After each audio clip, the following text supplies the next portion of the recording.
Bueno, la voy a presentar a María. Bueno, licenciada María Huisel Quintana, magíster en Atención Primaria de la Salud, forma parte del Foro Analítico del Río de la Plata y es adjunta de la Cátedra Psicología de la Familia en la Universidad del Salvador. Bueno, gracias María por aceptar la invitación a nuestro curso. Bueno, María va a dictar la clase Abuso Sexual e Incesto, una perspectiva, una revisión desde el género. Así que bueno, María, todo tuyo, te damos la bienvenida y adelante.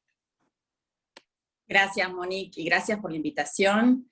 Y bueno, espero que les sea llevadero el tema, que no es un tema fácil, que no es un tema que digas, qué bien, cómo empezamos la mañana. Pero bueno, yo sí les quiero avisar que cualquier cosa a mí no me molesta, que me vayan interrumpiendo en el camino, ¿sí? Soy docente y estoy acostumbrada a eso, que mis alumnos me frenen, me pregunten, opinen y digan, sí, a lo último vamos a dejar un tiempo para que hablen sobre todo ustedes, que me parece súper importante y que sirve a la comprensión y al aprendizaje. ¿Sí? ¿Se me escucha bien? ¿Se me ve bien? Listo, arranquemos. Bueno, vamos a arrancar este tema con algo de literatura, que para mí, esto es una opinión personal, la literatura siempre nos muestra mucho más sobre la vida que lo que luego vamos a aprender en los textos de psicoanálisis, de psicología, de psicopedagogía, de filosofía, ¿sí? Entonces, a mí me gusta siempre tratar de mezclar algo de literatura, y para hacer como una especie de entrada en calor, les voy a leer un cuento que son 2 páginas, son 2 carillas, así que es mínimo, de Agota Christoph, que se llama Da Igual, los 25 cuentos despiadados de Agota Christoph, que se los recomiendo ampliamente, les recomiendo ampliamente la autora aparte, que bueno, es fuerte, hay que ir preparado para leerla, pero a mí me parece que es súper interesante, y la verdad que lo encontré de casualidad y dije, esto es para ustedes. Que dice así, se llama Mi hermana Line, mi hermano Lanoé. Agota Christoph nació en Hungría, ¿sí? Y tuvo que irse cuando entraron los soviéticos, así que tiene una historia bastante compleja y que es bastante actual a la vez, con todo lo que está pasando en el mundo. Hermana Line, vago por las calles, no me atrevo a decírtelo, aunque ya lo sabes. Hermana mía, amor mío, tus labios, el repulgo de tus orejas, hermana Line. Para mí no hay otras niñas, solo tú, mi hermana Line. Desde que te vi de niños, desnuda, sin pechos, sin sexo, no vi más que tus muslos. Por lo demás, eras igual que yo. Hermana Line, han pasado los años. Me muero por sentir tus muslos apretados contra mí, tu cara asustada, tus labios temblorosos de llanto contenido. Line, mi hermana Line. Hoy he visto con la ropa sucia tus bragas manchadas de sangre. Te has hecho mujer. Tengo que venderte, hermana. Ay, mi hermana Line. Hermano Lanoé, ¿así están las cosas? Hermano mío, Lanoé, te has ido esta noche. Yo me he quedado aquí, sola con el viejo, y he tenido miedo porque no estabas. Más tarde se han ido a acostar, el viejo y la vieja. Tú, hermano Lanoé, no has vuelto. He esperado un buen rato delante de mi ventana, hasta que has llegado con otro hombre. Habéis entrado en mi cuarto, tú y el desconocido, y yo he hecho todo lo que has querido. Soy una mujer, hermano Lanoé. Sé que se los debo a vos y al viejo, y lo hago de buen grado. Hermano Lanoé, entrego sin problemas mi cuerpo a quien sea. Pero dame la mano mientras duermen los viejos. Acariciame el pelo mientras el otro me toma. Amame, Lanoé, hermano mío, amor mío, o anúdame una cuerda al cuello.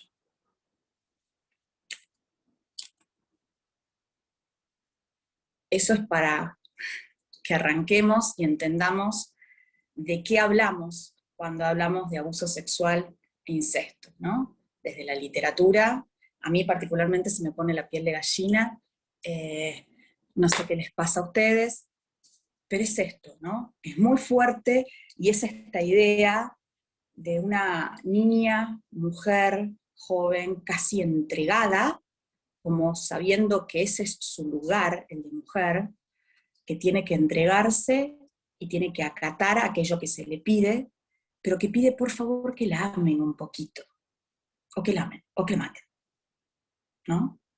Me parece súper interesante porque el tema justo que hoy está acá planteado es justamente por eso, por el sufrimiento que el incesto y que el abuso sexual infantil ocasiona en las personas que lo padecen, ¿sí? Los estragos psicológicos que produce una situación incestuosa no tienen comparación alguna, ¿sí? No tienen comparación con otros penares.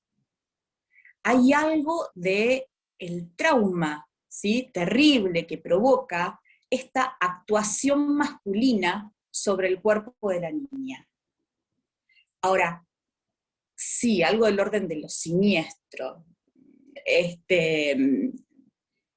Alguien puso ahí lo siniestro y a mí se me ocurrió algo del orden también de lo ominoso a la vez, ¿no? Ese cuerpo que en este relato se ve, ella misma. Ahora, esos estragos psicológicos con esa actuación masculina sobre ese cuerpo de niña, voy a decir casi siempre niña por una cuestión de porcentajes, ¿sí? De estadísticas.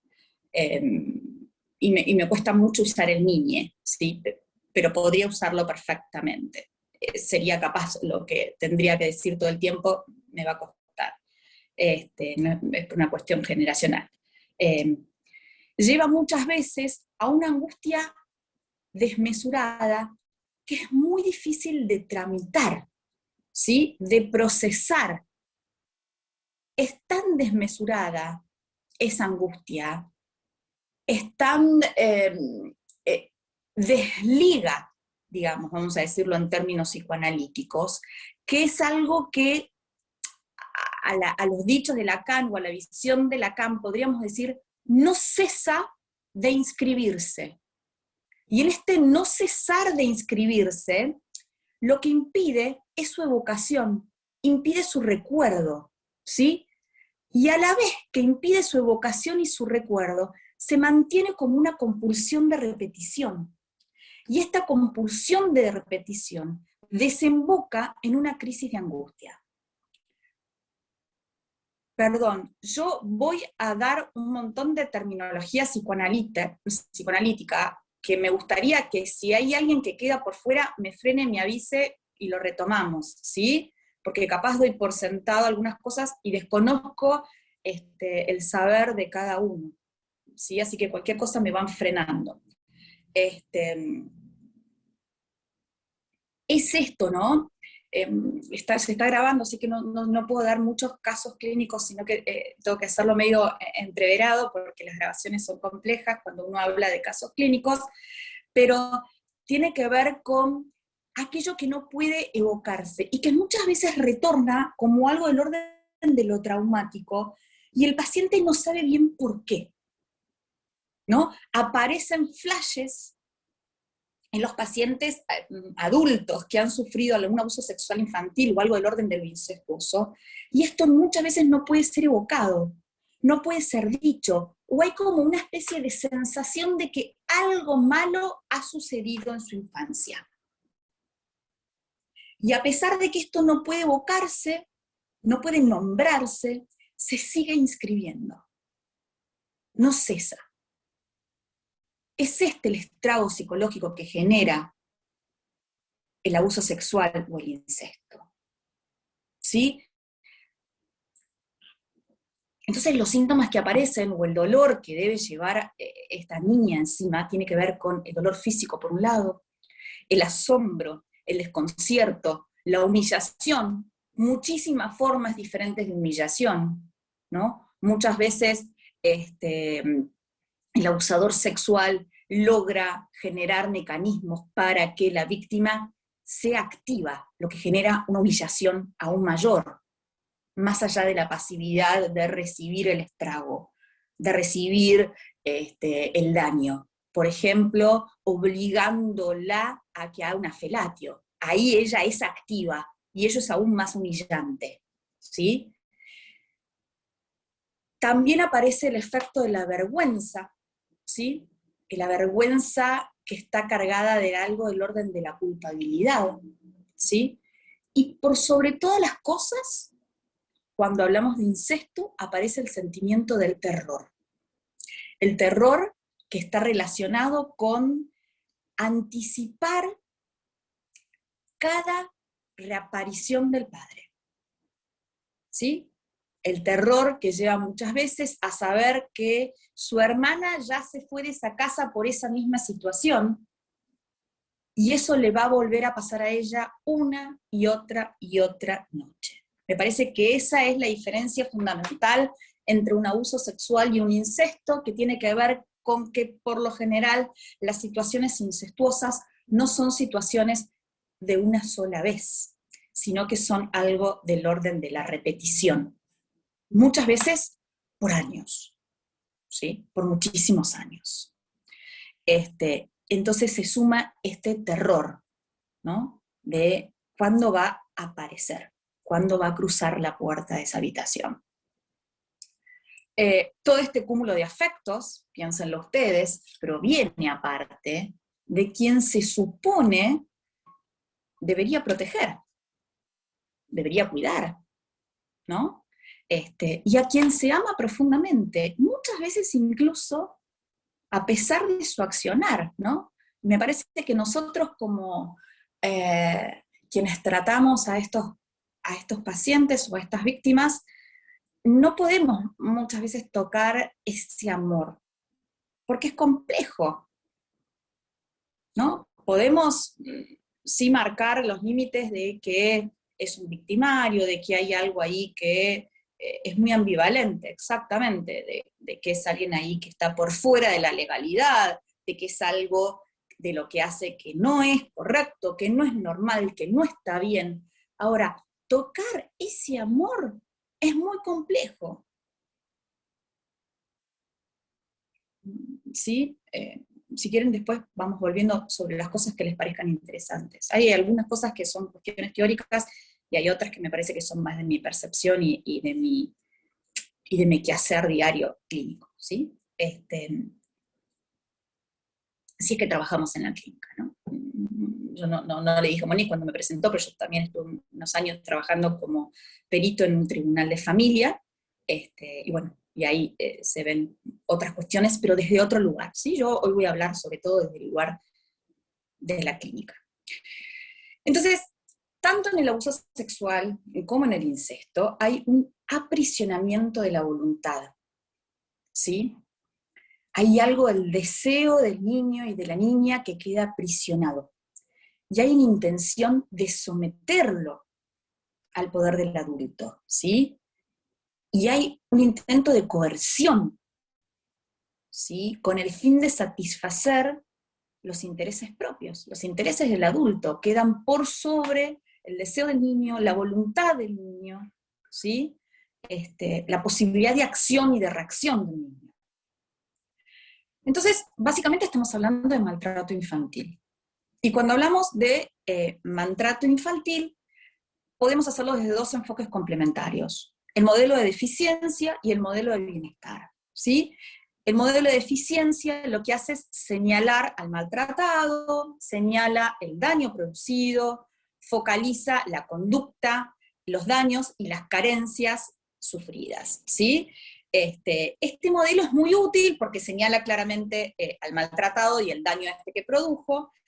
Sí, se entiende ahí como todo maltrato, la violencia, el perjuicio, el abuso sexual, el abuso físico, el mental, el descuido o el trato negligente, ¿sí?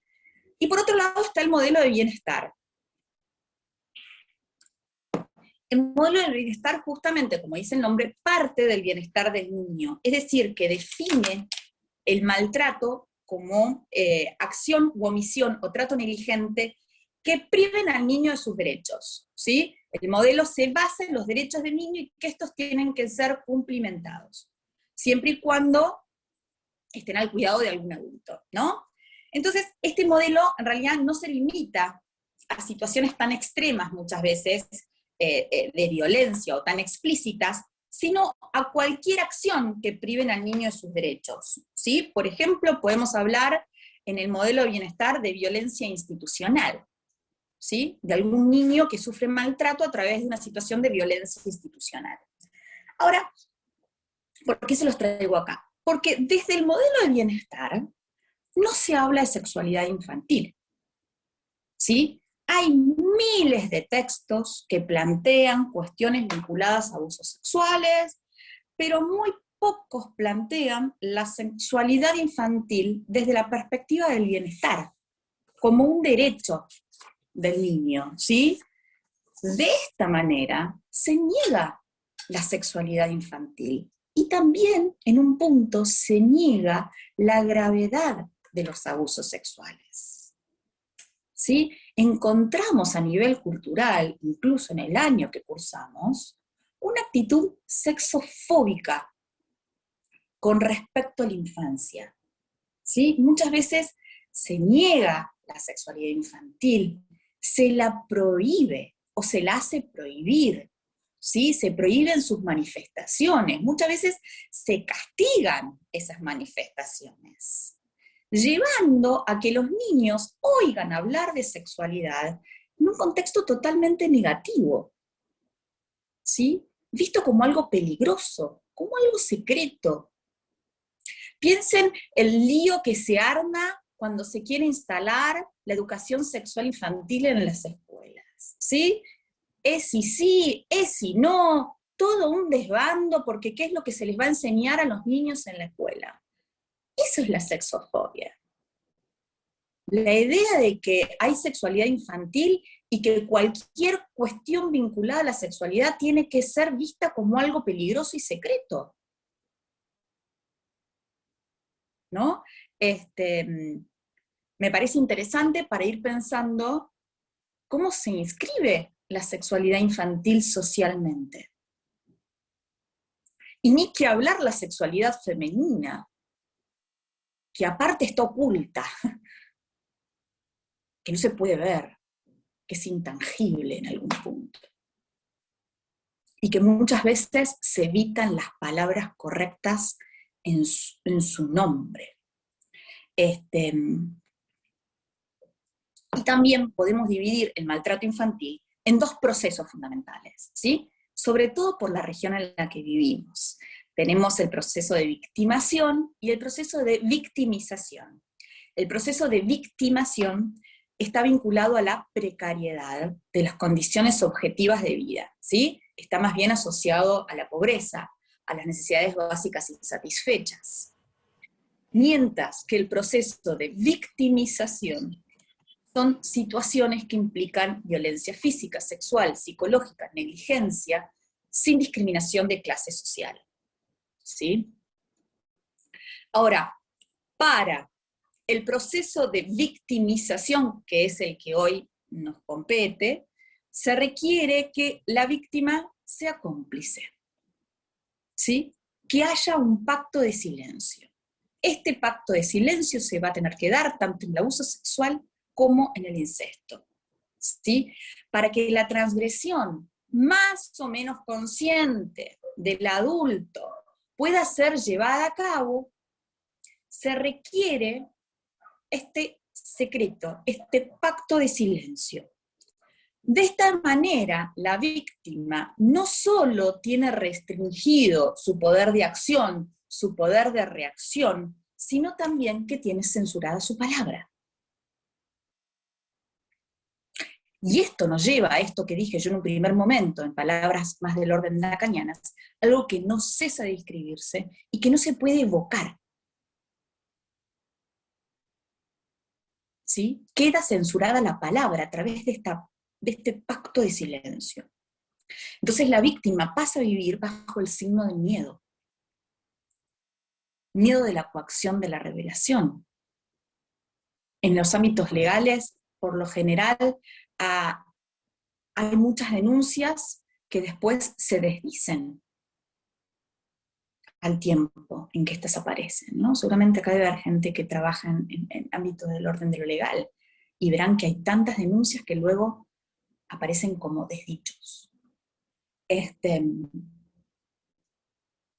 Entonces, ¿cuál es el factor fundamental que define el abuso, victimización de niños? Es la relación de poder, ¿sí? Ese es el factor fundamental. En el abuso sexual esto se ve súper claro, en todos los maltratos hay una relación de poder, en el abuso sexual se ve súper claro, y es la explotación, ¿sí?, de una relación de poder sobre los niños para la gratificación sexual de un adulto, o muchas veces de otro niño significativamente mayor, ¿sí? Y acá el significativamente mayor, me parece importante aclararlo, porque una cosa es un juego o una exploración sexual, y otra cosa es un abuso sexual. Por eso la diferencia en las edades hacen claramente que una cosa no sea la otra, ¿sí? Una cosa es un juego sexual, una exploración sexual, y otra cosa es un niño que sea más de 10 años mayor. ¿Sí? Por lo pronto 10 años es la edad que se toma legalmente. Tendríamos que ponernos a pensar, ¿no? Capaz podría ser un poco menos también. Estamos hablando capaz de un puber o un adolescente como un niño muy pequeño. Entonces, ahí hay una cuestión vinculada al poder, que va a marcar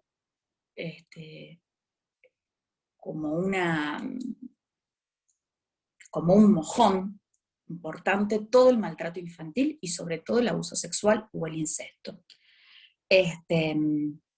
Ahora, esto me parece súper interesante porque la naturaleza del estímulo en este abuso sexual o en este incesto justamente no es sexual. El estímulo es no sexual, sino que tiene que ver con la amenaza de muerte. Y esto se ve claramente en la clínica. La intensidad del hecho es tan grande que termina provocando una ruptura en la superficie yoica. Y todos los síntomas que se ven dan muestra de la falta de la preparación de la psiquis, ¿sí?, frente a esa situación inesperada. Muchos psicoanalistas sostienen la tesis de que el sujeto violentado queda invadido y queda desestructurado. Ahora, no por un deseo sexual del objeto violentado, sino por un deseo de muerte. ¿Sí? El abuso sexual es vivido por el yo como una amenaza de aniquilamiento. Y es importante establecer esto. Había una teoría que sigue manifestando, ¿no? Cuáles son las sensaciones corporales que tiene el niño y si hubo ahí algo del orden de la satisfacción sexual en el momento del abuso del incesto, ¿no? Teorías de estas que se siguen escuchando en algunos ámbitos. Y me parece que esta es un poco la respuesta que yo les doy para ustedes, tómenla o déjenla, que tiene que ver con esto. El estímulo es no sexual. ¿Sí? Aquello vivenciado es una amenaza de aniquilamiento. Por eso rompe con las ligaduras, por eso rompe con la superficie yoica. Parece que esa es una interesante respuesta a esta idea de que puede haber algo del orden de la satisfacción sexual del niño en un hecho como un abuso sexual o un incesto, ¿no?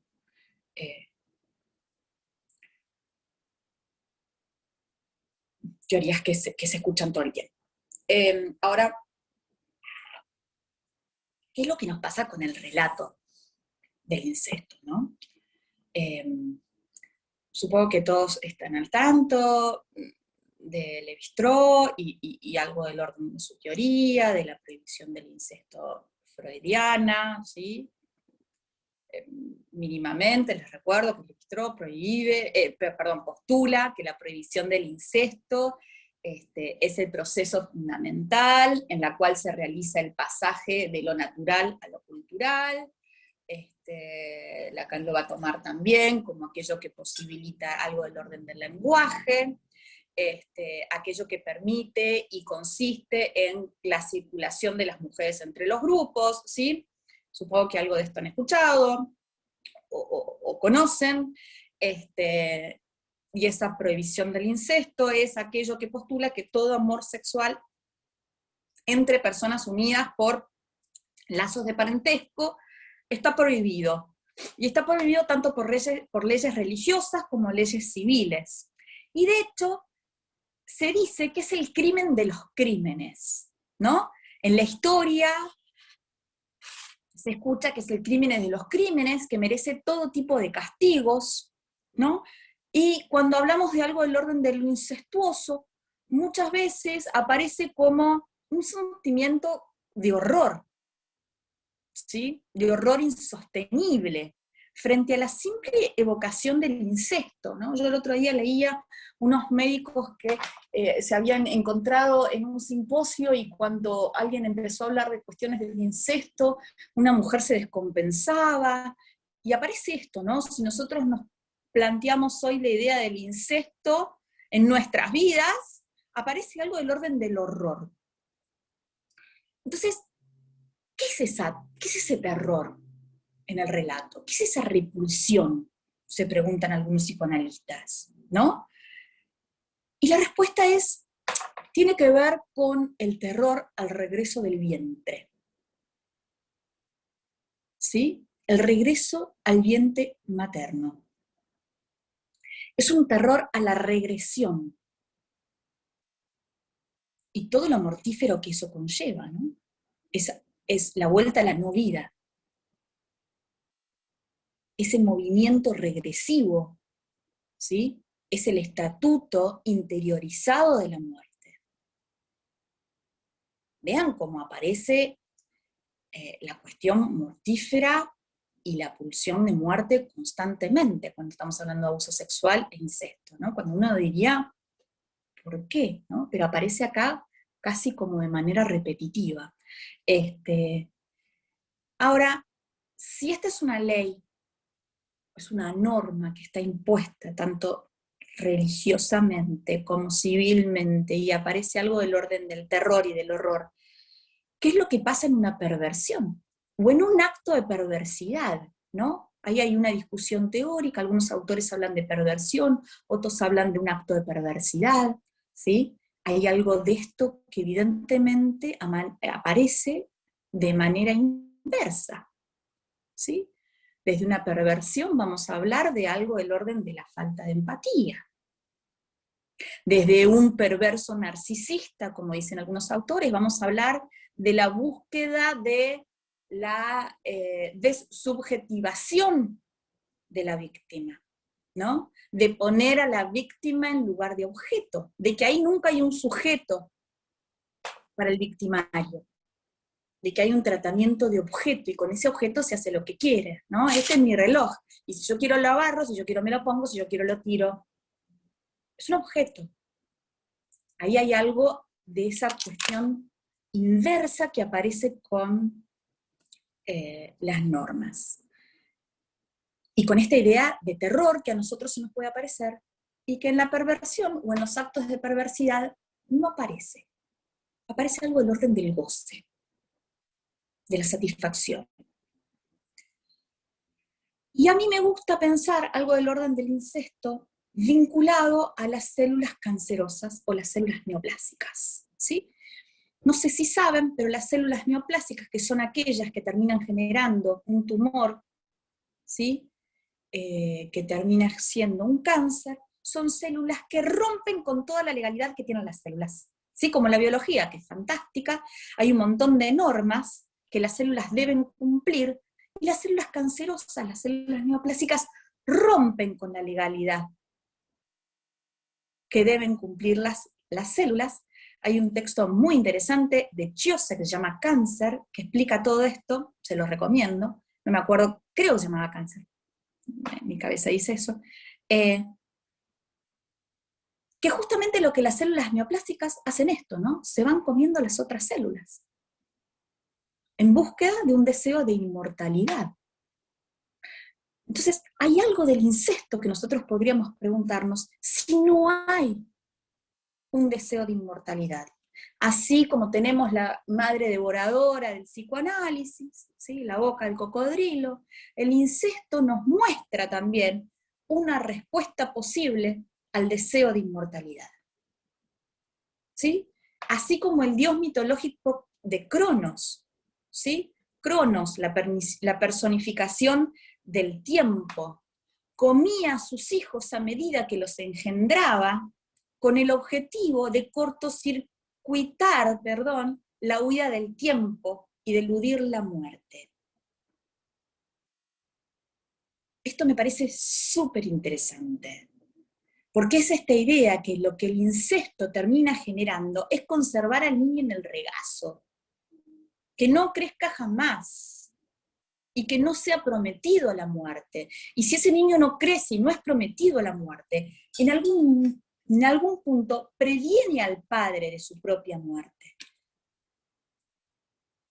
Se logra algo del orden de la inmortalidad. Esto va de manera conjunta con la ilusión masculina de reproducirse mediante el cuerpo de su hija como una alternativa más de placer-poder. Aunque no tenga edad de embarazarse muchas veces, ello no yugula el deseo masculino de hacerle un hijo a una mujer. Y esta frase me parece que es súper interesante y que lleva a muchísimos análisis esta idea de hacerle un hijo. En este caso es a una hija, pero me parece que se puede llevar, y por lo que vi en el cronograma que estuvieron viendo los cursos, a cualquier otro lado, ¿no? Este hacerle un hijo a una mujer es el deseo de posesión, de apropiación de esa mujer, y en este caso de esa niña, ¿sí? Esto va en oposición justamente a la angustia masculina de vaciamiento ante la eyaculación.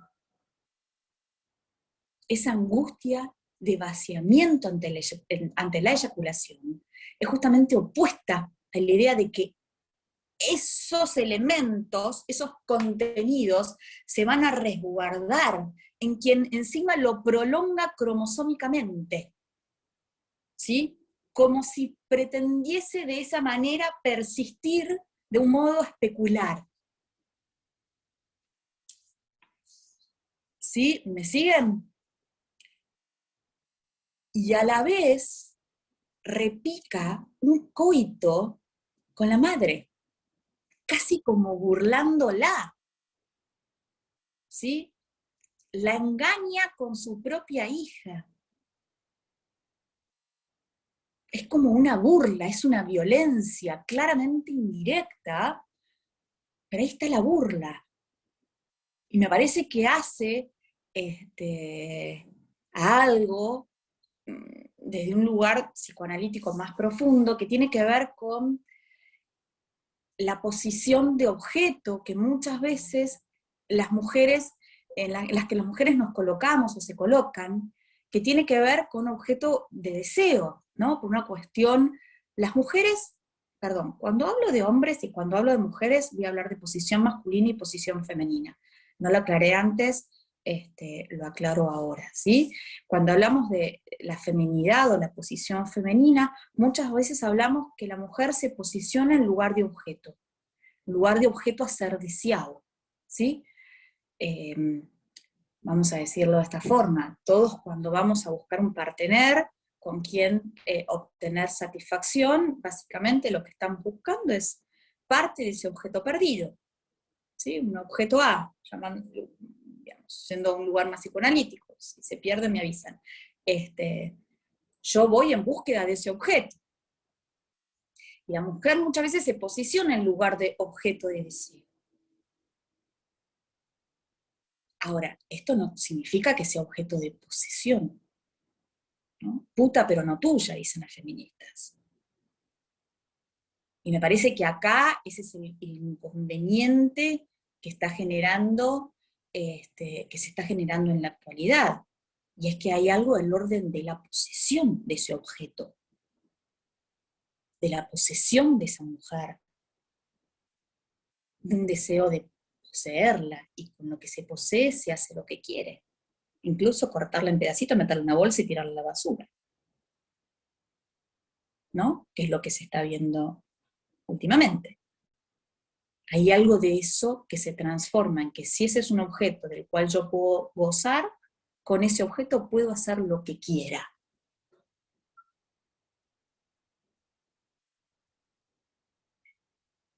Ahora, volviendo a la legalidad, ¿qué es lo que pasa en estos hombres que toman a sus hijas como objeto propio? Bueno, está esta legalidad particular en donde sus hijas constituyen una propiedad. Y como es una propiedad, puede disponer de ella. ¿Sí? Claramente es un tipo particular de legalidad, es como una doble legalidad. Por un lado, el cuerpo del hijo, de la hija, le pertenece, ¿sí? Le pertenece a los progenitores, y por otro lado, tiene una relación con la cultura. Entonces debe mantener una relación con el mundo externo, y debe cuidarse de que eso no se sepa. De allí la necesidad del pacto de silencio. Ahora, este precepto de yo con mi hijo, yo con mi hija, hago lo que quiero, obviamente nos habla de un delirio megalomaníaco, ¿no? Donde hay una ruptura clara con la legalidad, donde hay una legalidad propia, para decirlo, que no responde a las pautas culturales, civiles, legales, sociales, en el cual estamos todos inmersos, del cual es imposible no ser parte. ¿Sí? Entonces, si bien las normas son exigencias y prohibiciones, se inscriben en cada uno de nosotros según las capacidades personales. ¿Sí? Las normas se inscriben como las series complementarias freudianas, ¿sí? Que teníamos por un lado los aspectos constitucionales, los aspectos genéticos, por otro lado teníamos la historia o los acontecimientos de la infancia, por otro lado los factores actuales, ¿sí? Que podían llegar a ser una revisión, una reedición de los aspectos infantiles, y luego los síntomas y los efectos. Las normas se inscriben en cada uno de nosotros de una manera personal.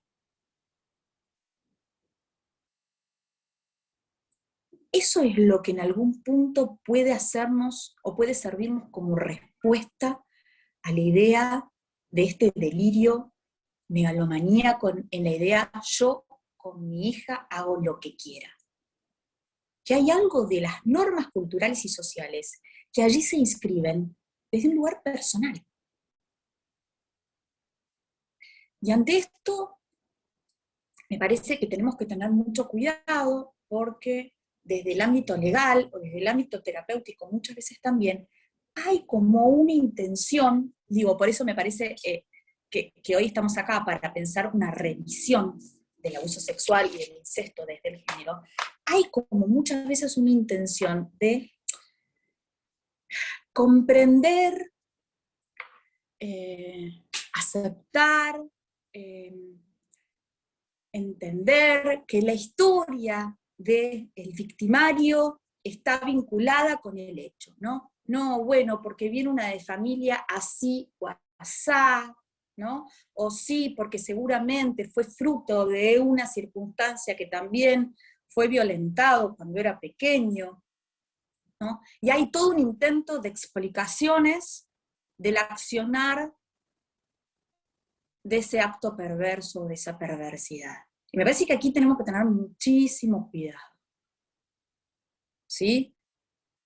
Porque, por ejemplo, hay profesionales que piensan desde un lugar más sistémico, que cada vez que hay una situación incestuosa, al hablar de familia, hablamos de una red, ¿sí?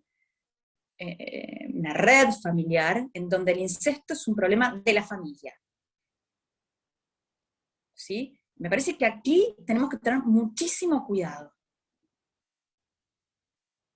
para no olvidarnos de que aquí hay alguien que ejecuta una circunstancia, un acto violento, y que hay una víctima. Hay una víctima eh, a la cual terminan destruyendo en gran parte su psiquismo. ¿Sí? Me parece que hay que escuchar algo de esto, de la historia y de los aspectos que influyen en ese acto de perversidad, pero sin perder la visión de que hay una víctima y hay un victimario. O por lo menos ese es mi parecer. Ahora, ¿qué es lo que pasa con las cuestiones vinculadas al género y con las cuestiones actuales? ¿Sí? Hay nuevos procesos de emancipación, de liberación, de autonomía femenina. Hay modificaciones en la propia subjetividad femenina que ha generado que algunos varones se encuentren con cambios desordenados de las pautas tradicionalmente aprendidas. ¿Sí? Hay desconcierto y hay angustia de las modificaciones de estas pautas que eran tradicionalmente aprendidas y del temor de padecer una feminización de sus vidas. Esto puede haber incrementado el ejercicio de la violencia. Entonces, no solamente hay hombres que reaccionan ante el deseo incestuoso, sino también hay hombres que están atorados ante mujeres que no responden a los modelos sexuales conocidos por ellos. ¿Sí? Esto deja una masculinidad en algunos sujetos insegura, titubeante, que busca un reaseguro. Y las hijas niñas facilita la autoafirmación, generando otra vez en esta inseguridad un poder falocéntrico. ¿Sí? Y así el sujeto se vuelve alguien potente. Recuerden que justamente lo que yo planteé es la necesidad de poder, el factor del poder, el abuso del poder, la necesidad del poder que se plantea cada vez que hablamos de abuso sexual e incesto.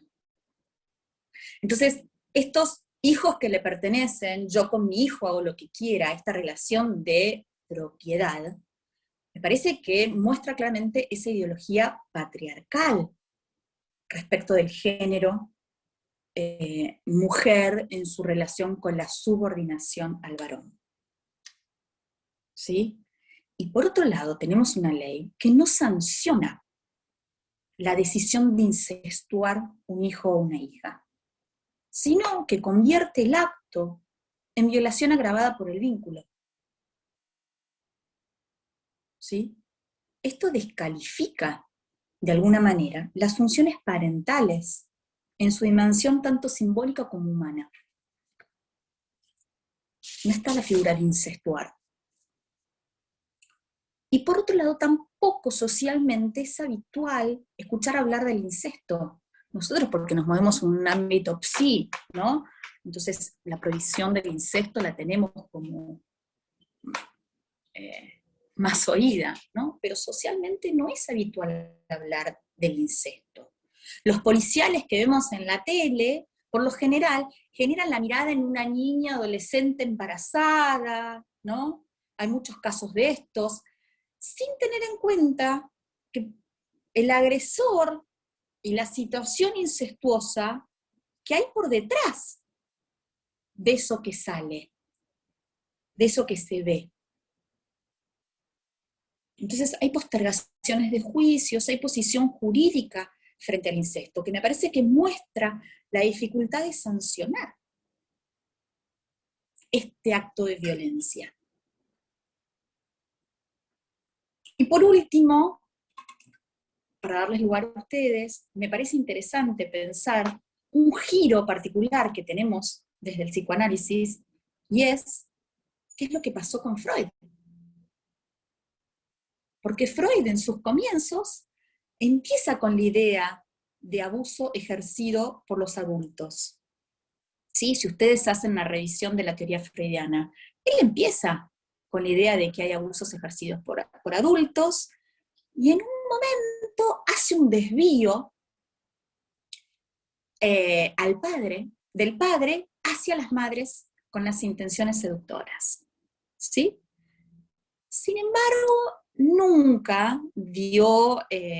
abandonó del todo la teoría de la seducción, pero hay algo que los historiadores plantean, que la muerte de su padre, ¿sí? Aparentemente un supuesto seductor, y él, a su vez, con un propio abuso con su hija, abuso porque era su analista, ¿no? Digamos, abuso desde ese lugar, ¿no? Abuso de algo del orden del poder, era el analista de Ana.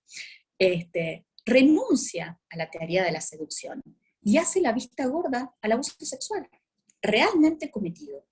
¿Sí? En la carta 69 que le manda Fliess, que dice, ya no creo en mis neuróticas, da un gran salto súper importante para el psicoanálisis, para la psicología en general, que permitió la sexualidad infantil, que permite el complejo de Edipo, que permite el trauma con posterioridad retroactiva, pero que paga el precio de invisibilizar el abuso sexual, de inocentizar a los perpetradores. Entonces, los relatos de abusos se vuelven deseos incestuosos.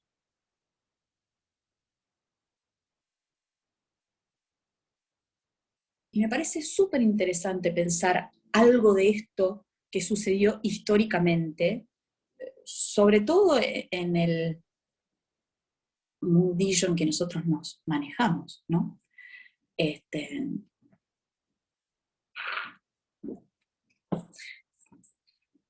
Me parece que hasta acá tengo un montón de material más para dar, pero me parece que voy a seguir abriendo. También podemos hablar de las familias incestuosas. Por lo general, toda la teoría habla de que son familias que son muy cerradas con lo que respecta al mundo externo, en donde todo lo tabú se vincula con el mundo externo, mientras que en el interior de esas familias no hay roles distinguidos, no se sabe quién es quién, no se sabe quién debe hacer cuál cosa, ¿sí? Hay una legalidad particular.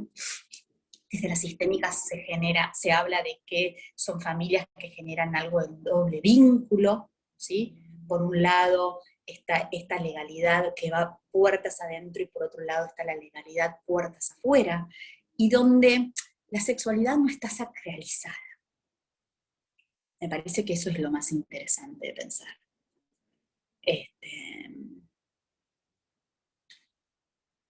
Me parece que por la hora es eso, ¿no?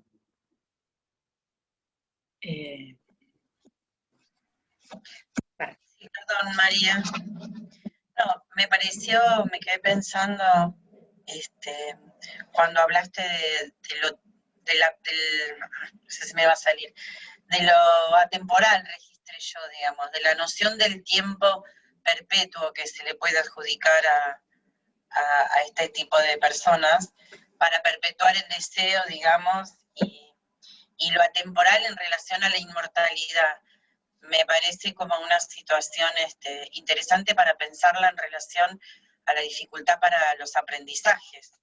Cuando no hay temporalidad, cuando siempre hablamos de presente, o cuando no hay posibilidad de proyección, cuando todo está, ¿no?, al servicio de anular esa situación de historia, de secuencia, aparece como, a mí me hace preguntar la idea de cómo aprende un sujeto atrapado en en esa situación, digamos. Esa era como una pregunta, digamos.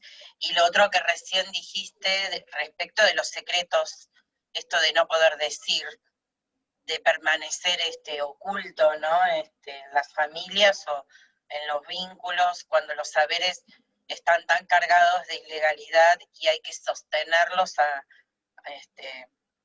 pesar de todo, digamos, ¿no? ¿Cómo se puede aprender cuando el saber está tan lleno de angustia, de prohibición o de estas características? Bueno, Cristina, vos sabés mucho más de aprendizaje que yo, seguramente, y de los problemas de aprendizaje, pero a mí me parece fantástico que casi siempre que estos casos salen a la luz, salen vía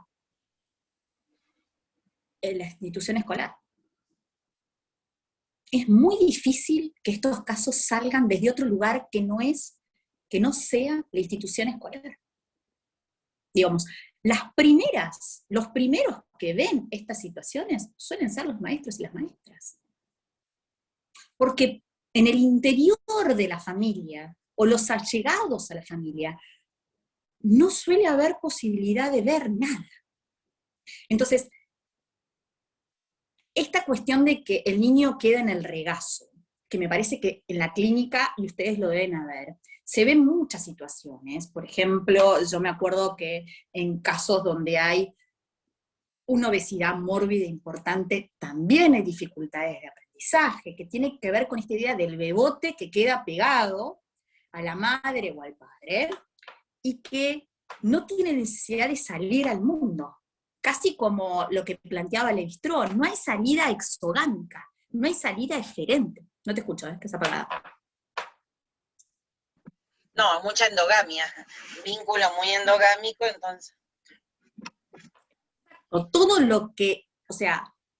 lo que se necesita está ahí, ¿no? Yo justo se me apareció el relato de una paciente que tuvo una situación muy compleja, incestuosa, que luego se da en compulsión a la repetición, obviamente, ¿no? En su vida ha sufrido muchos objetos de goce de otras personas, que en un momento plantea algo de esto en su familia, y la respuesta es, plantea que quería hacer un tratamiento, y la respuesta es, todo lo que vos necesitas está en esta casa. Es esa la respuesta.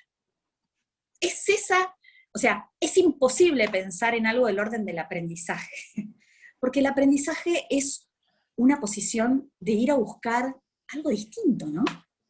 De elevarnos, ¿no? Implica ir en búsqueda de algo nuevo casi de manera constante. Y demostrarnos sin saber, ¿no? Porque para aprender tenemos que mostrarnos en un lugar de sin saber. Me parece que acá es muy complejo que los niños y las niñas se puedan posicionar desde ese lugar.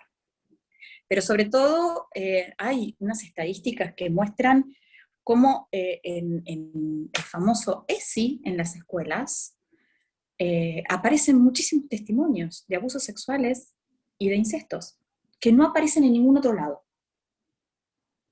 Por eso me parece que muchas veces las intervenciones terapéuticas tienen que estar realmente focalizadas a aquellas personas que enseñan a los chicos, maestras, maestros. Me parece que las instituciones escolares son quienes deberían de estar realmente preparadas, porque estas cuestiones aparecen ahí. Muchos años después pueden aparecer en una situación de tratamiento, pero principalmente aparecen ahí. Y me habías hecho un comentario sobre otra cosa y me olvidé. Había como dos preguntas. No, yo hablé de la temporalidad, de la ausencia de tiempo y de proyección y de los secretos en relación al aprendizaje. Sí. Y cómo la escuela, funciona, me parece a mí, como una institución exogámica, como la ley hace de interdicción muchas veces en esta historia. Por eso es tan importante la escuela o el espacio, o los espacios como los que nosotros podemos tener con un paciente, porque somos como la terceridad que puede romper de a poco, o dar la confianza para que un niño pueda hablar o pueda decir. Exacto, me sacaste la palabra de la boca, es la terceridad. La escuela es eso, ¿no? Aparece como terceridad en una circunstancia familiar donde la terceridad no existe. Claro. O sea, si estos padres pudiesen elegir, los niños no irían a la escuela. ¿No? Digamos, claramente, no irían a la escuela. Me parece que es eso, la escuela y los ámbitos en los cuales ustedes trabajan, funcionan como terceridad. Por eso me parece que cuando aparece algo de la terceridad, muchos de estos casos pueden aparecer a la luz. No sé si tengo que ir leyendo las preguntas que están en el chat, o hay un montón hay como 65 mensajes, ¿los tendría que ir abriendo? No, pero la mayoría son el presente, y Pero algunas, Ok. preguntas ahí. hay un par de preguntas, sí. Ahí al final, me pregunto qué pasan las personas que logran evocar algo de la situación de incesto y es nuevamente silenciado, siendo cómplices otros integrantes de la familia. Esa es una. Supongo que estarán hablando de qué es lo que pasa con, por ejemplo, las madres, ¿no? No leo la pregunta porque tengo que entrar como un lugar aparte y no las voy a ver a ustedes, no los voy a ver a ustedes, pero es la famosa convivencia, es qué lugar ocupan las madres en esto. Hay muchas teorías, hay una teoría particular que plantea que siempre que hay una situación de incesto, vamos a hablar de que el incesto siempre es de madre a hijo, ¿sí? Y que cuando es ejecutado por un varón, es solamente el desplazamiento de esta circunstancia, que es ese hombre que está desplazando la posibilidad que esa madre le daba de una situación incestuosa a un tercero, a un hijo, ¿sí? Esto es una teoría psicoanalítica que está en pie y que plantea esto, que siempre que hablamos de incesto, hablamos de la relación madre-hijo. ¿Por qué? Bueno, porque plantea que el primer objeto de amor de un niño es siempre esa madre, y como tal, es la madre quien tiene la función de cortar con ese objeto, ¿no? Si hay alguien que está enamorado de mí, bueno, si a mí no me interesa, soy yo quien tiene que ir a decir, no, hasta acá llegamos, ¿no? Hay una teoría que plantea esta circunstancia, que como la madre es el primer objeto de amor de un niño, es ella quien debe cortar con esa circunstancia. Y aquellas madres que no lo hacen son las que posibilitan que después haya una situación incestuosa, ¿sí? Podríamos pensar que es la madre de ese hombre que luego ejecuta el acto de violencia frente a un niño. Esa es una respuesta. Yo les doy las respuestas y ustedes hacen lo que quieren. Yo les doy las respuestas teóricas y cada uno sabrá qué agarra y qué no de esta circunstancia, ¿no? Por otro lado, también podemos pensar esto que yo les planteaba. Ahora, esta madre que puede saber algo que suceda en la habitación de su hija, ¿tiene posibilidades de hacer algo al respecto? ¿Tiene la posibilidad psíquica de responder frente a esta circunstancia? ¿O es una madre que está siendo violentada, ¿sí?, ante esa circunstancia? Digo, porque están las dos opciones, ¿no? Porque nosotros podemos pensar que este sujeto comete actos de perversidad exclusivamente ahí, o estamos hablando de que es alguien que probablemente genere un aniquilamiento psíquico en toda la familia. Digo, esa es la pregunta que yo les traigo.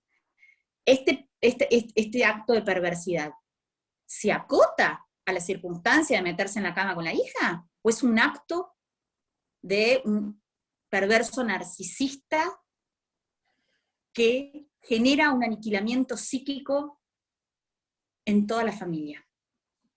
¿Qué posibilidades tiene esta mujer? Sí, Cristina.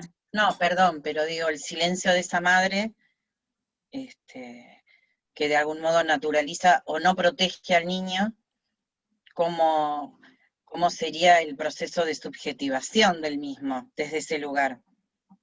Desde el silencio y desde qué lugar lo puede subjetivar y cómo.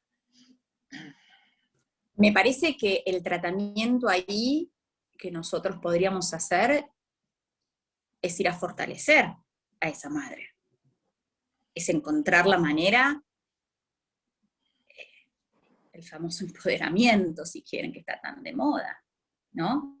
¿Qué? Perdón. Es ir a ver empoderamiento, el empoderamiento de esa mujer, ¿no? Digamos, es ir a ver si se puede fortalecer esa mujer. Distinto es si estamos hablando de una madre que comete un acto violento, incestuoso, o que está gozando con esa circunstancia. Digamos, se pueden dar las dos circunstancias. Que esta mujer también goce de ese sufrimiento en su hija.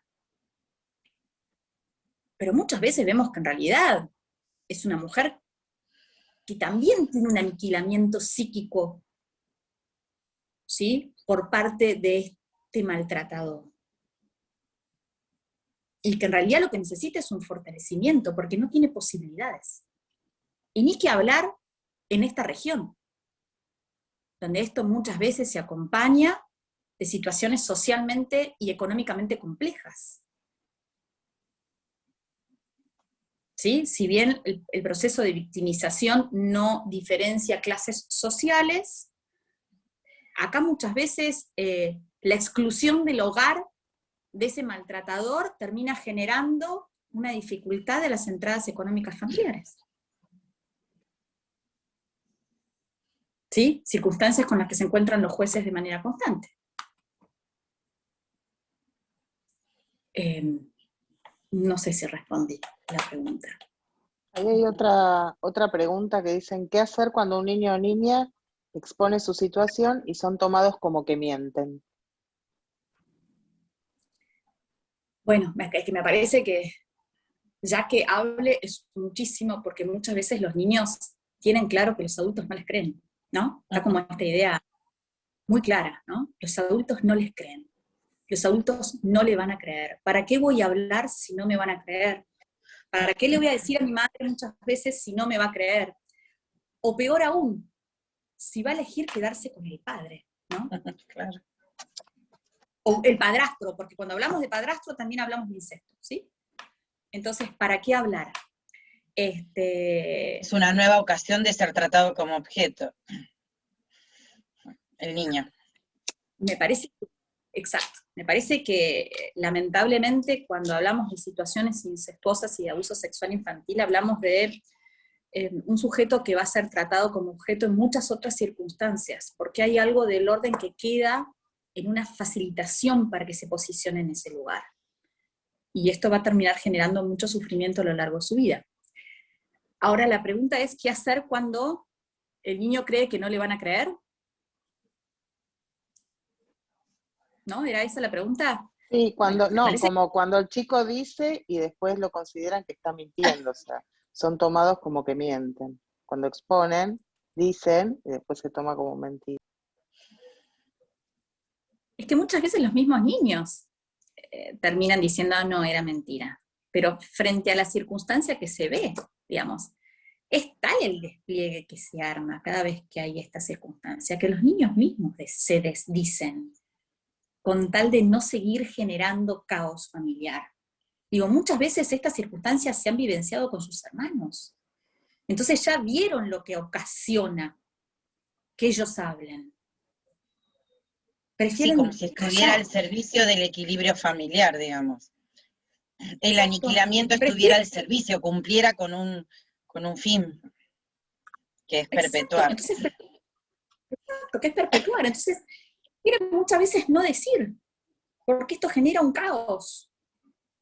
Entonces, si la pregunta es, ¿qué hacer si el niño cree que no le van a creer? Bueno, primero sondear un poquito si realmente le van a creer.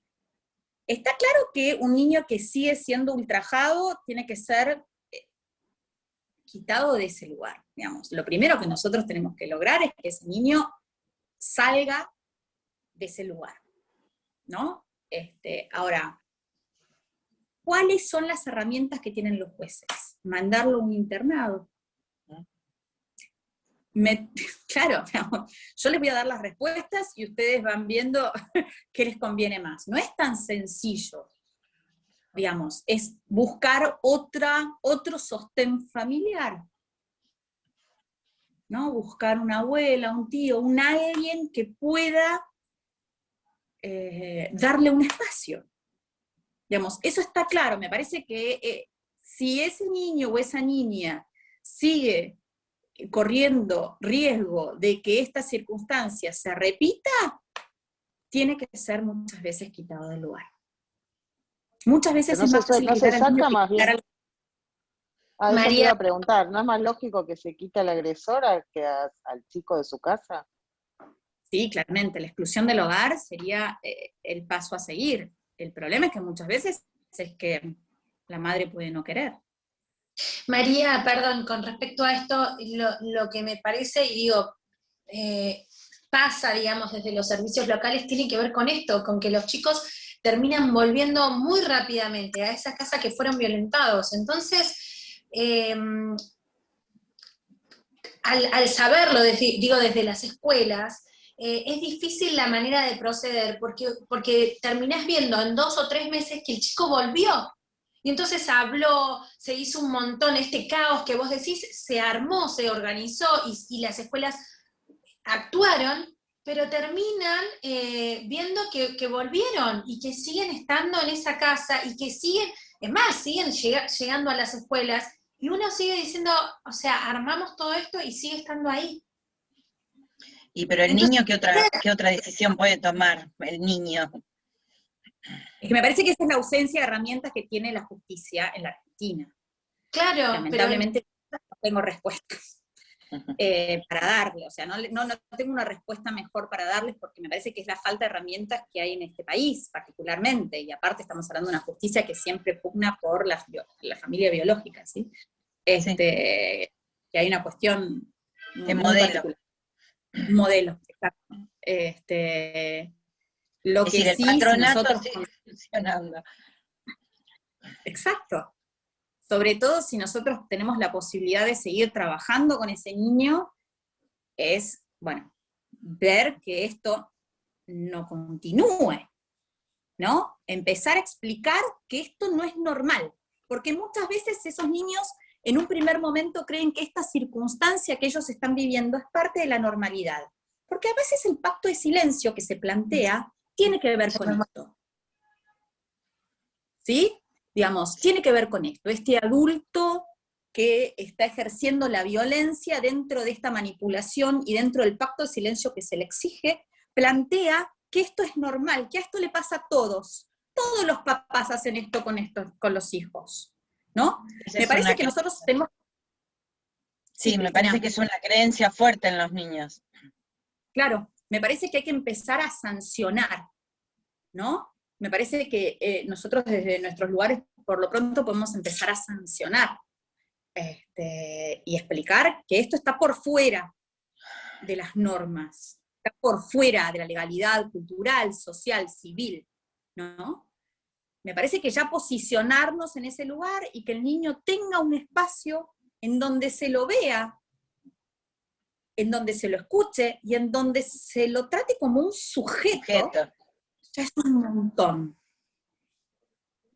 Ya es un montón. Yo a veces pienso cuántos años pueden pasar entre la primera infancia y que un sujeto pueda acceder a los 20 años o no sé, alguna edad, a un proceso de terapia, digamos. Puede pasar 20 o puede pasar, no sé, X años, o puede no llegar nunca a ese momento. Entonces me parece que este espacio que se muestre que él no es responsable y que hay otros ámbitos donde esto no sucede, es como por lo menos lo que lo puede proteger un poco. Sí, Sí, y sobre todo que encuentre algo del orden de la subjetivación, para poder luego forjarse una vida psíquica un poquito más armada, ¿no? Yo sé que es un poco frustrante lo que les planteo, pero me parece que tiene que ver con la ausencia de herramientas que hay en la justicia. Y ni que hablar cuando hay algo del orden del pedido de las revinculaciones, ¿no? Yo trabajando en la justicia me han pedido que haga revinculaciones paterno-filiales o materno-filiales. Mi pregunta era, ¿por qué? ¿No? ¿Para quién son esas revinculaciones? Digamos, yo he tenido niños metidos abajo de mi escritorio sin querer salir, cuando ven la entrada al despacho del padre con quien no se encuentran vinculados hace años. Digamos, esto es un pedido muchas veces desde la justicia, las revinculaciones materno-paterno-filiales. La pregunta sería, ¿para quién? ¿Para quién es esa revinculación? Digamos, me parece que las herramientas de la justicia son súper acotadas, me parece que muchos jueces, de hecho, no están capacitados para lidiar con estas cuestiones, y si bien tienen sus equipos técnicos que los asesoran, que los ayudan, hay una falta de espacios institucionales adecuados para estas circunstancias. Claro, o me parece también y eso que ha mejorado un montón. Claro, y un modelo muy fuerte de que siempre tiene que tratarse de volver a la madre y al padre, digamos. Esto me parece que en el último tiempo ha sido muy fuerte. Como que cuesta creer que volver con una madre o un padre no es bueno. En algunas circunstancias, ¿no? Cuesta pensarlo así en algunas circunstancias, en algunos casos. Acá en el chat Meli quería tomar la palabra, no sé si decía quizás mejor lo pregunto oralmente. No sé si Meli estás ahí. Estoy acá, gracias, hola. No, en una parte que fue más al principio, a mí algo no me quedó claro, creo que lo entendí mal, en relación al silencio de la víctima y el concepto de victimización. Yo entendí como que sin uno no se daba el otro, pero creo que entendí mal. Quería consultar sobre eso. El pacto de silencio siempre acompaña cualquier abuso sexual y cualquier situación incestuosa, digamos. Si esa es tu pregunta, no te veo, no sé dónde están preguntando. No, estoy acá, no tengo internet, si prendo la cámara se me corta.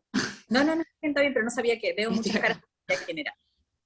Si Sí, esa es tu pregunta, sí, el pacto de silencio y el secreto siempre acompaña la situación de abuso sexual y de incesto. Es parte del poder que se busca en esta circunstancia. Por eso me parece que lo fundamental, y capaz a manera de prevención, pensándolo desde un lugar, nosotros justamente, si hay educación sexual en la escuela, o si ustedes trabajan en un ámbito de gabinete, en donde se puede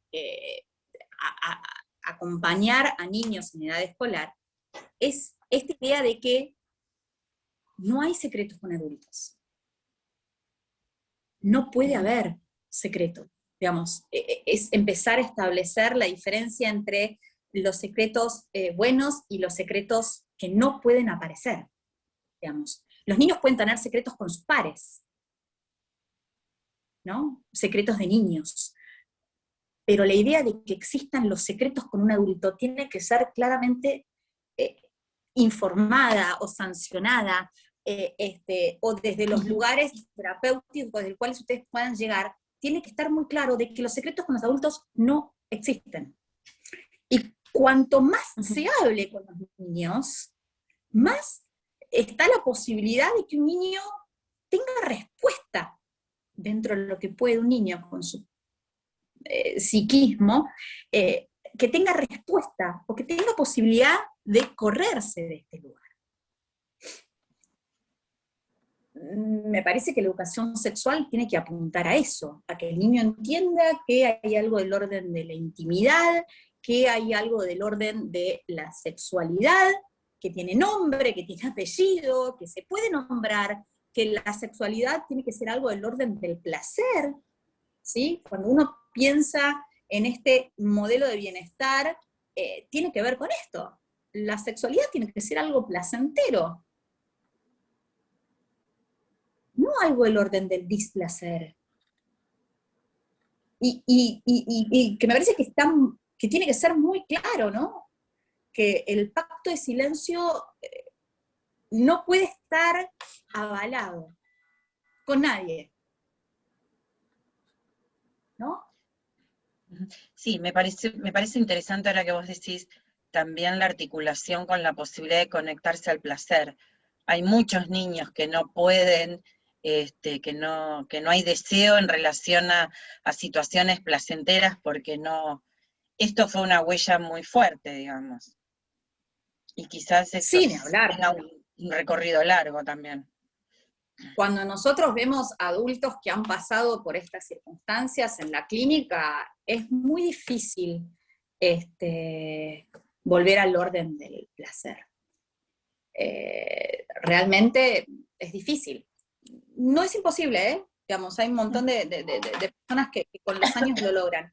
Pero es muy difícil porque por lo general, cuando hay algo de esto en la infancia, hay como una repetición de posicionarse en varias circunstancias como objeto de goce de otro. Ese es el tema, que no queda solamente acotado a una circunstancia, ¿no? Que es una circunstancia que capaz se va a repetir en su pubertad, en donde también se sintió objeto de goce de otro, ¿no? Donde, uy, y de repente, ¿por qué me pasa esto otra vez a mí?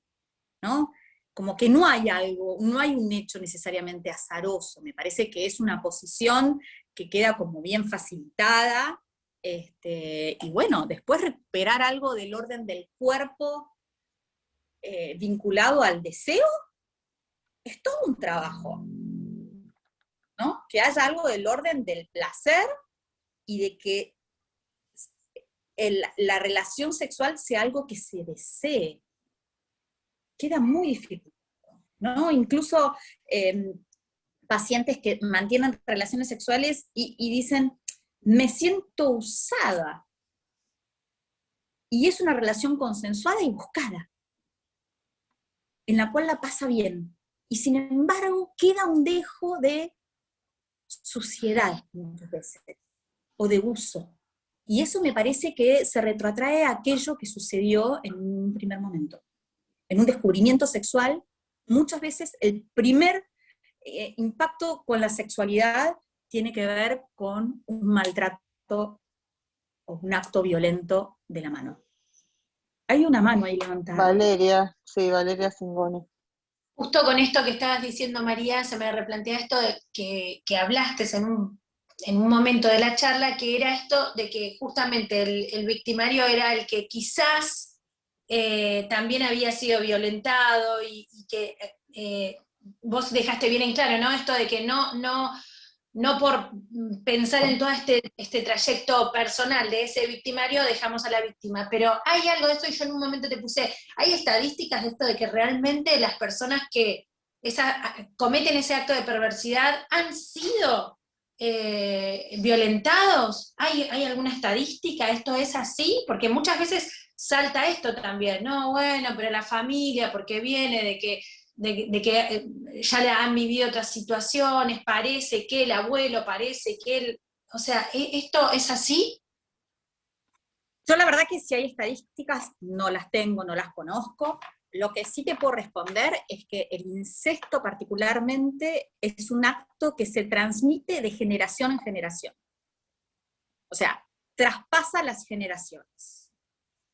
Eso no quiere decir que alguien que ha sido víctima de una situación incestuosa vaya a generarlo, pero sí que es algo que traspasa de generación en generación.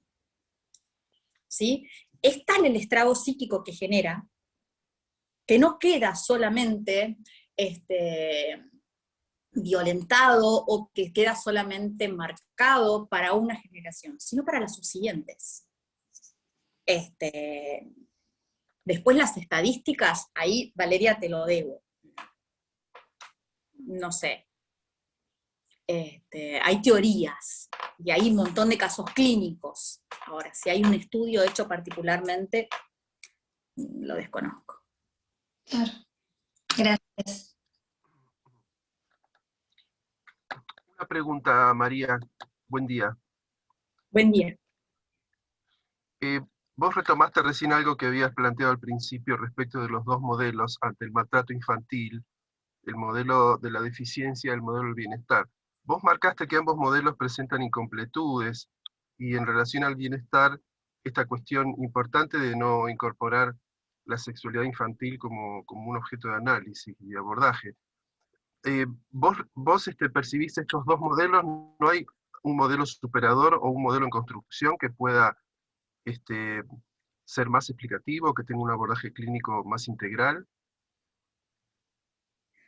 A mí me parece que los dos modelos se complementan. Digamos, que no son dos modelos diferenciados, sino que son dos modelos que, si se ven desde un lugar complementario, pueden servir para poder entender algo del orden del maltrato infantil. Digamos, que no son diferentes, sino que no deben ser tomados desde dos enfoques distintos, sino que deben ser tomados de manera complementaria. Porque de manera complementaria me parece que trabajan distintas áreas vinculadas a los derechos del niño. Unos que claramente muestran cuáles son las carencias y muestran los actos ejercidos por el abusador, ¿sí? Y otro que pugna por los derechos del niño. Y que en esta pugna muestra que la violencia o el maltrato infantil puede darse en muchas áreas. Y esto que planteábamos, que no haya deseo, que no haya un sujeto, que no haya una posibilidad de placer sexual en un niño, es maltrato. Digamos, si hay algo del orden del castigo frente al descubrimiento sexual, es maltrato. Insisto, esto que se esté grabando no me permite mucho traer situaciones clínicas, porque pueden ser vistas, pero hay historias de pacientes que han sido descubiertos en un juego sexual infantil con un par. Y que el castigo es tal que hoy con 45 años lo traen como algo de, uy, ¿y qué pasó ahí? ¿Y si eso no hubiese sucedido, mi vida sexual podría haber tenido otro camino?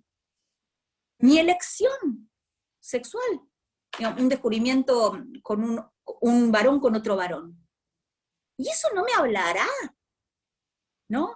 De algo del orden de una homosexualidad que hoy yo no estoy pudiendo vivir. Digamos, miren cómo aparece esto 40 años después, ¿no? Ante el castigo frente a un juego sexual infantil. A eso me refiero, que el modelo de bienestar me parece que no tiene en cuenta que la sexualidad es algo del orden del placer, y que las manifestaciones sexuales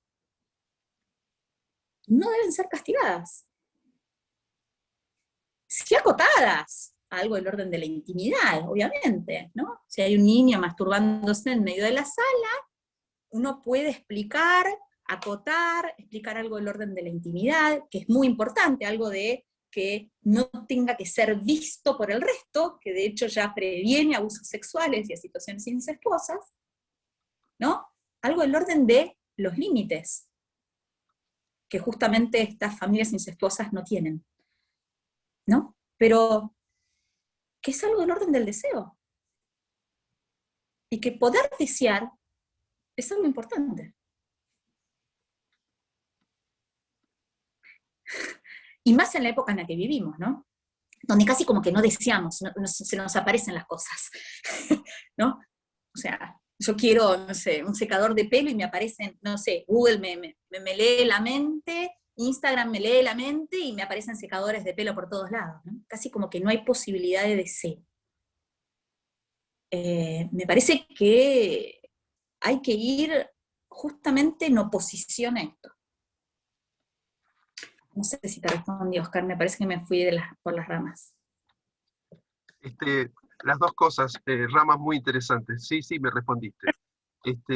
Me preocupa mucho cuando vos traes esta idea de para quién es la revinculación, ¿no? Y yo veo esto que vos decías de que se retira al menor o al niño o a la niña y se lo ponga en un internado para que sea abusado por otro menor con 10 años o menos, ¿no? Lo que hablábamos, como que la revinculación garantiza que siga existiendo el sistema. Es decir, me pregunto si hay vacíos judiciales o si el sistema judicial está preparado para proteger al victimario, para garantizar que haya un pacto de silencio, para que los niños vuelvan a la familia biológica. Es decir, hay como toda una cuestión que a mí me parece que, digamos, si el patriarcado sigue existiendo, tiene un poder que es el poder judicial, claramente, y todo lo que está alrededor.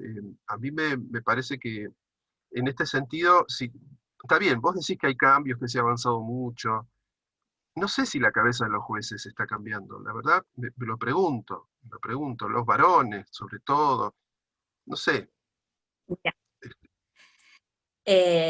yo creo que hay un vacío gigante en el ámbito judicial en algunos aspectos, y lo particular de esto es que, por ejemplo, yo te digo, mi experiencia desde otro lugar es, si vos tenés que trabajar en un juzgado, en un tribunal donde hay 3 jueces, si trabajás con un juez, sabés que podés excluir.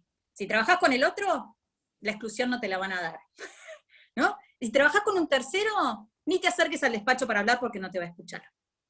Entonces, la realidad era esa. O sea, dependía el juez que estaba de turno, ¿no? Nosotros hacíamos guardias de violencia, en donde caían muchos de estos casos. Dependía del juez que estaba de turno lo que vos como técnico podías llegar a hacer. Yo tenía guardia todos los viernes, entonces un viernes me tocaba un juez, al viernes siguiente el otro, y al viernes el otro. Entonces, más o menos uno iba tratando de encontrar la manera de posicionarse para ver qué hacer con esa familia que tenía enfrente. Y tratar de hacer lo mejor posible, porque, digamos, uno desde un lugar ético, profesional y de la salud, trata de hacer lo que cree más conveniente para esa familia, para esa mujer, para esos chicos, pero dependía del juez. Dependía Claro. exclusivamente de quién tenía esa. Entonces, más allá de que me parece que institucionalmente hay un vacío, me parece que todavía está muy puesto en los sujetos que encarnan esa función. Y el problema ahí que trae también que muchas escuelas, maestros o profesionales no actúan por temor al resultado de cómo la justicia se va a comportar en esa circunstancia. A veces eso es una traba para la intervención, muy fuerte. ¿Hay alguien por ahí que quería la palabra? Sí, Andrea, sí, si vos me preguntás a dónde hay que ir a trabajar, yo te voy a decir ahí, a las escuelas.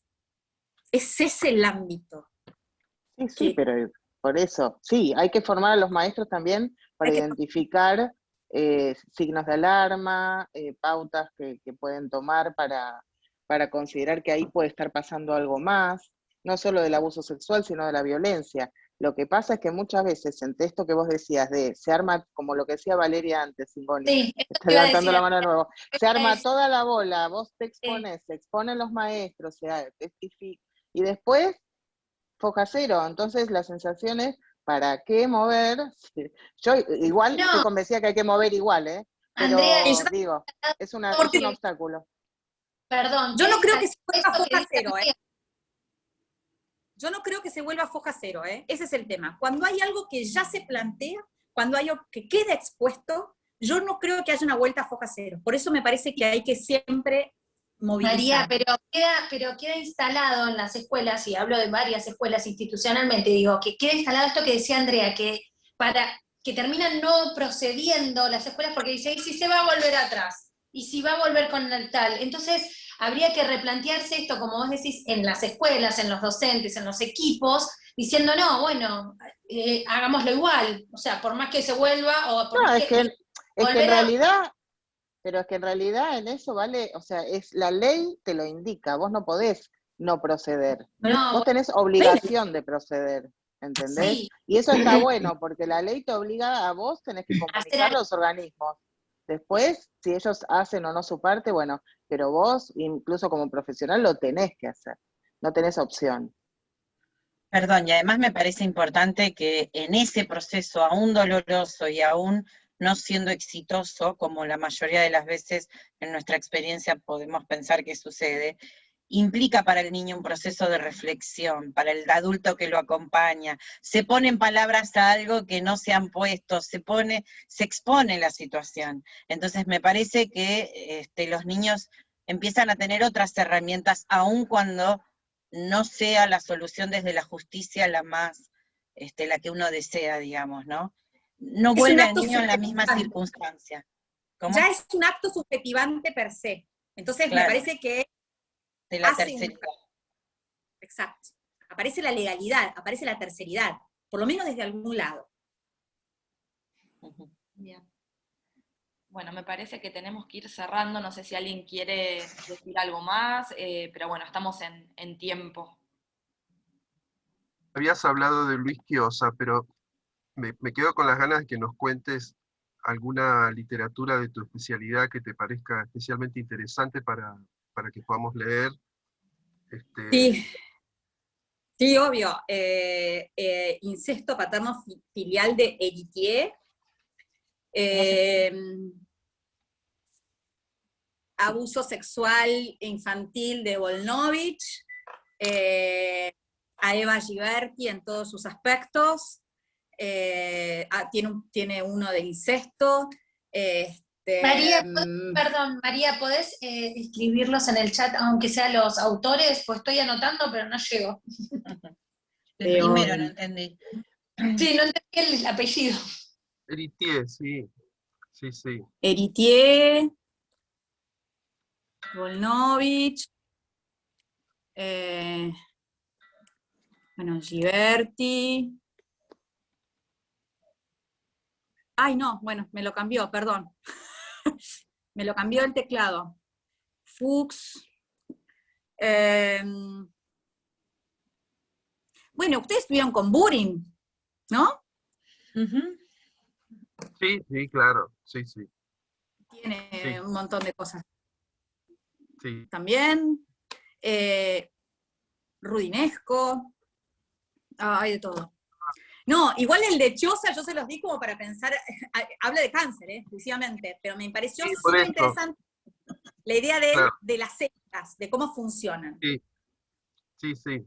Sí, sí, muy interesante esa hipótesis. Realmente me interesó mucho.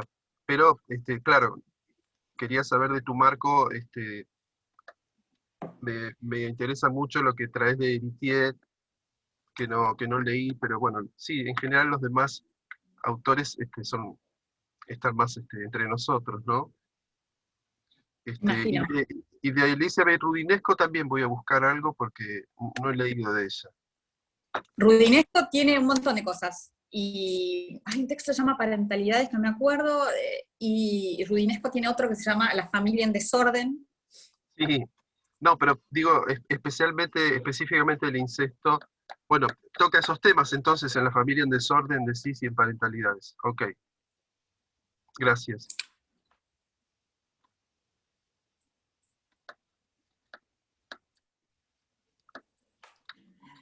Bueno. Buen día. La autora con la que empezaste la charla, ¿la puedes repetir, por favor? Sí, sí se los voy a escribir, pues es diferente. El cuento. Sí. Eso es parte de la literatura, ¿sí? No. Ah, sí, Agatha Christoph. Agatha Christoph.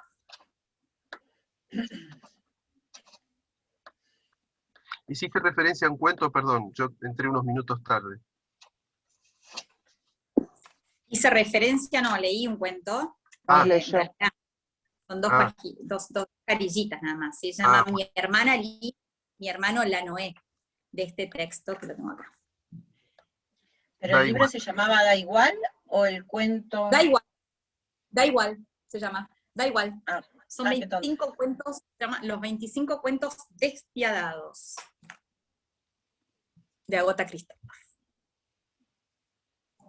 súper interesante para leerla. Si tienen posibilidad, lean Klaus y Lucas también.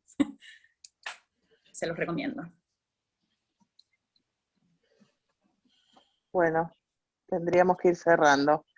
Si no hay más Bueno, preguntas. muchísimas gracias por la invitación, sí, un placer. Espero que les haya servido Gracias de a alguna vos. forma. Gracias, Gracias. María. Muy interesante. Gracias, muy Gracias, amable. Mónica. Un tema muy duro y muy fuerte y fue súper claro. Muy duro, muchas gracias. Gracias a ustedes, que tengan un buen día.